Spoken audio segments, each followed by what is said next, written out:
پاکستان کے پولیٹیشنز جو ہیں وہ یہ ہمیشہ یہ غلطی کرتے ہیں, وہ انڈیویجولز کے اوپر شروع ہو جاتے ہیں. ظاہری بات ہے, maybe that's easier thing to do as well, کہ وہ سمجھتے ہیں کہ ابھی چونکہ فیلڈ مارشل عاصم منیر ہیں تو ہی از مائی پرابلم.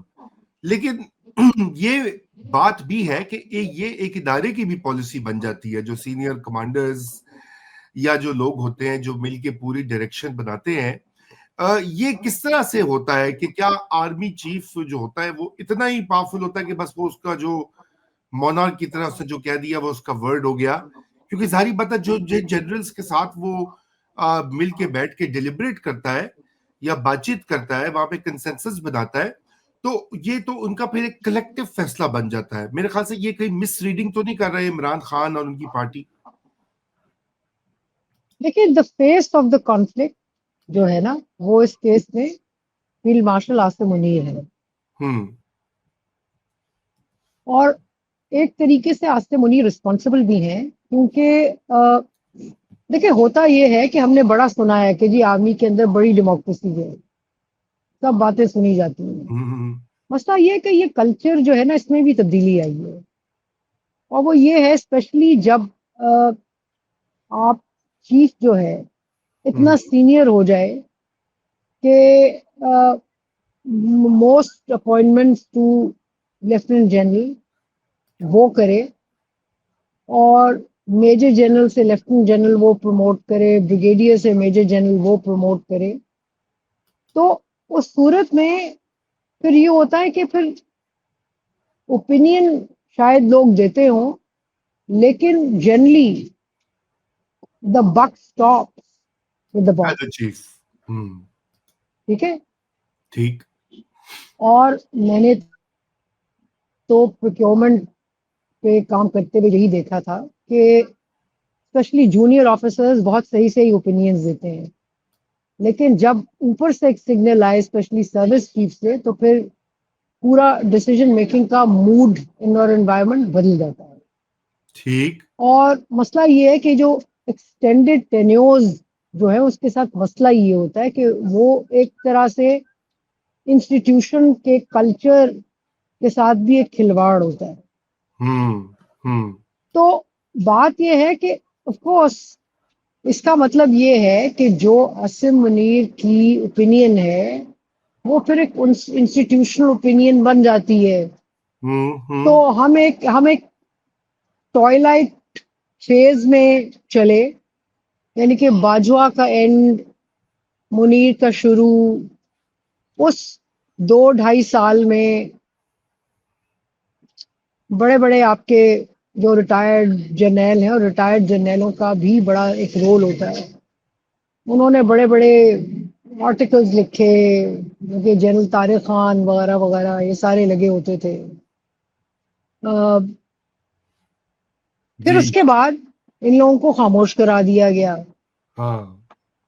اینڈ وہ جو اور تھی اور بڑی, کیونکہ دیکھیں نا انسٹیٹیوشنلی جو چیز آہستہ آہستہ جنرل کیانی کے زمانے سے شروع ہوئی اور پھر آ کے راحیل شریف اور پھر جنرل باجوہ تک کنسالیڈیٹ ہوئی, یعنی کہ عمران خان کا پودا لگانا اور اس کی اونرشپ.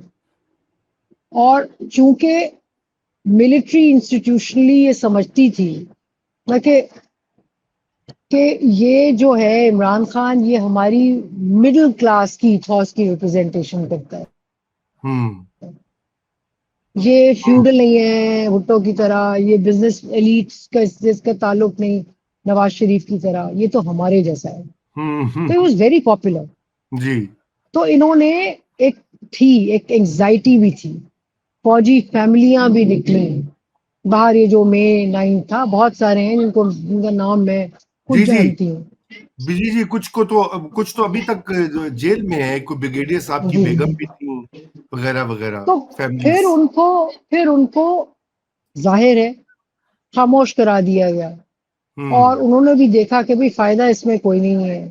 اور پھر اب یہ ہے کہ جو لاء میں چینجز ہوئے ہیں ملٹری کے, اس میں تو ان کو ایک کتابچہ ملا ہے جس میں کہا گیا ہے کہ کوئی بات لیک کرے گا, کوئی ایسا کرے گا تو ریٹائرڈ کا بھی کورٹ مارشل ہو سکتا ہے. جی جی تو بات یہ ہے کہ دیکھیں جو چیف کی پالیسی ہوتی ہے پھر وہ انسٹیٹیوشنل پالیسی بن جاتی ہے. دیکھیں بھٹو صاحب کو ضیاء الحق نے فارغ کیا ذوالفقار علی بھٹو کو. کریکٹ. بہت سارے لوگ تھے جو کہ بھٹو صاحب کے حمایتی بھی تھے فوج میں جی جی ٹو بالکل. ڈیٹ ہیں.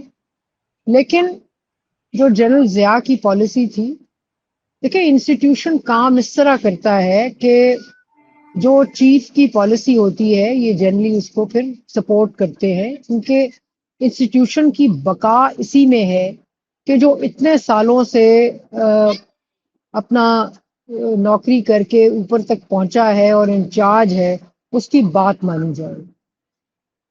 اور میں بڑی کوئکلی آپ کو اس کی ایک مثال دیتی ہوں کہ جب ساحر شمشاد مرزا، آپ کو یاد ہوگا نا کتنی باتیں ہوئی تھیں، کتنے رومرز تھے کہ جی ساحر شمشاد مرزا جو ہیں وہ بالکل ہٹا دیں گے عاصم منیر جی کے جی خلاف ایک انٹرنل بالکل. کو یہ وہ.